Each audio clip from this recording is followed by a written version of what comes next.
Hello, this is Diana. This is my Trailblazers of the Universe YouTube channel. On my channel, I am helping you fearlessly and unapologetically live your best, most authentic life.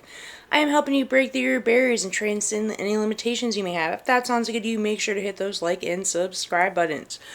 On September 14th, 2023, we have a new moon in Virgo. So the topic of this video is going to be things you should do for the Virgo new moon, September 2023. So remember that a full moon is about releasing, closing out the cycle, and a new moon is about bringing in new energy, starting the new cycle. So new moons are always a good time to set intentions, bring in new energy. The Virgo sign is an earth sign. We think of a sign that's more analytical.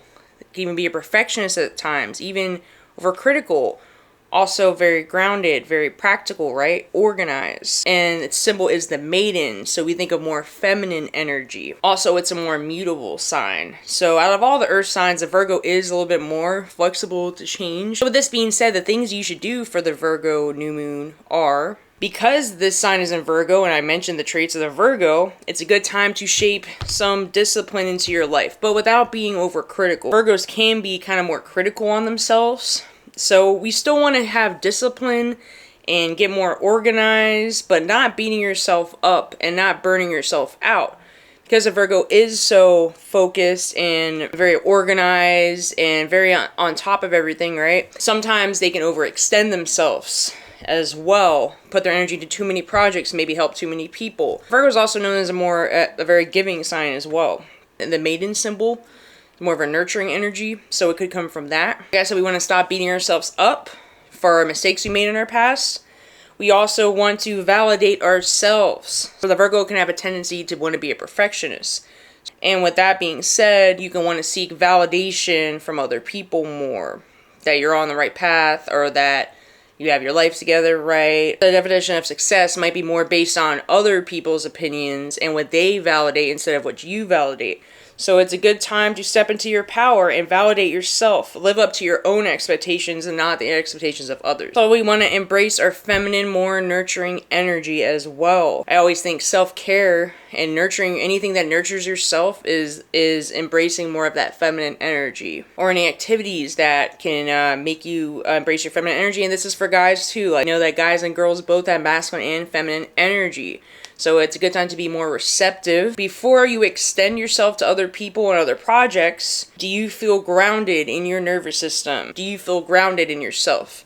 Do you feel like your nervous system is regulated? If not, it's time to maybe set some boundaries and say no to some of these things and put more energy and pour more love into yourself and make sure you're taking care of yourself and that you are resting as needed and balancing your energy. So the feminine energy is more receptive, isn't always that aggressive, like go, go, go, and all this, putting a lot of energy out. It's also taking energy in and giving it to yourself and feeling good within yourself as well. And every time we have a new moon, we do have more creative energy. So this is a great time to put more creative energy into your projects, or start even new projects, to maybe get a new routine going. It's a perfect time for maybe new workout routine. It's a good time to organize yourself.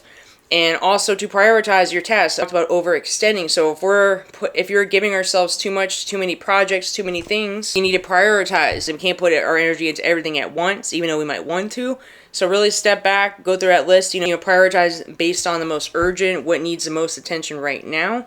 And then the rest, don't need to be done at the same time. Just maybe have some kind of schedule, something that works for you, some kind of routine or schedule that works for you. And I always think about feminine energy too being more of a flow state. So it isn't always like pushing. It's like flowing. What projects feel natural for you to do? What tasks feel natural for you to do? Not force, not because you need to be perfect and do everything.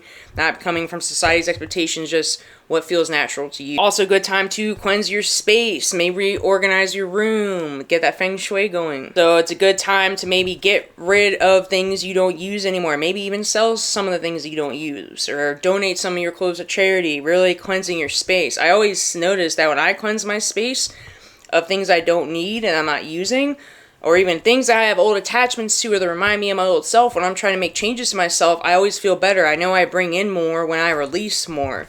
right? And especially with this new moon energy, it's always beneficial to cleanse your space and even just purify your space. You know, like sage, Palo Santo, all that, clean and good, like cleaning, dusting, vacuuming, all that stuff.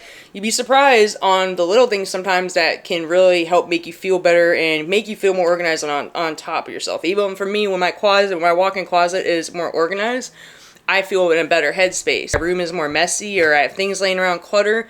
I notice I feel clutter in my head, right? It's a reflection of how I'm feeling inside. So it's a good time to get more organized in whatever way, whether it's your house, apartment, even your car. This is the perfect time to clean, organize, detox, or cleanse the space. I use Kapal as well. I burn Kapal to cleanse the space as well, which is very good. It says setting boundaries, but it's not just setting boundaries to other people. It's also internal boundaries, preventing burnout. So if you're feeling burnout, pay attention to your body. If you're feeling tired, burnout, exhausted, even uninspired, it's a good time to step back, reprioritize, decide what you're going to put your energy into. And what's worth it, and what you feel most passionate about, what do you feel more called to do. You're not doing something from a place of I have to do it, more like what do I feel inspired to do, or what will make me feel better, or what feels good to me, more natural to me. Be time to start new businesses as well. So anything along those lines, new routines, new healthy habits, new diet, whatever it is that you feel called to do. Maybe even a new hobby. This is a good time for that. And the last things I'm going to say is don't compare yourself to others. Stay in your own lane. Comparison is the biggest thief of joy. So, yeah, I said that Virgo can be, very critical, analytical, right? Maybe compare themselves to others more. But, the only person you should be competing with is yourself. And if you're making progress and you're doing better than you were yesterday, and you're becoming a better person, you're working to improve yourself no matter what pace, you're still moving forward. Give yourself credit. And be very compassionate with yourself. So I think Virgo energy is actually good energy if you can just not be as critical of yourself and not be so hard on yourself and, let go of the need to be perfect all the time. You can use that organization, be more grounded, be more analytical, being very driven, right? Being organized to your advantage. Those are actually good things to have as long as you don't overdo it. I always want to strive for balance and everything. Happy Virgo new moon. If you like this content, hit those like and subscribe buttons. I also have a Facebook group, an Instagram, and a TikTok. The links are in this video description. I also offer intuitive transformational coaching if you're going through a dark time, dark night of the soul, spiritual awakening, mental health issues, addictions, grief, trauma, toxic relationships. I've been through all that and I've overcome a lot of these issues, and I've really learned how to become an alchemist and become my best version and transmute some of those negative experiences into something positive. I really use that to empower myself, and I can help you as well. So if you're interested in that, my contact information is in this video description as well. Have a good day. Namaste.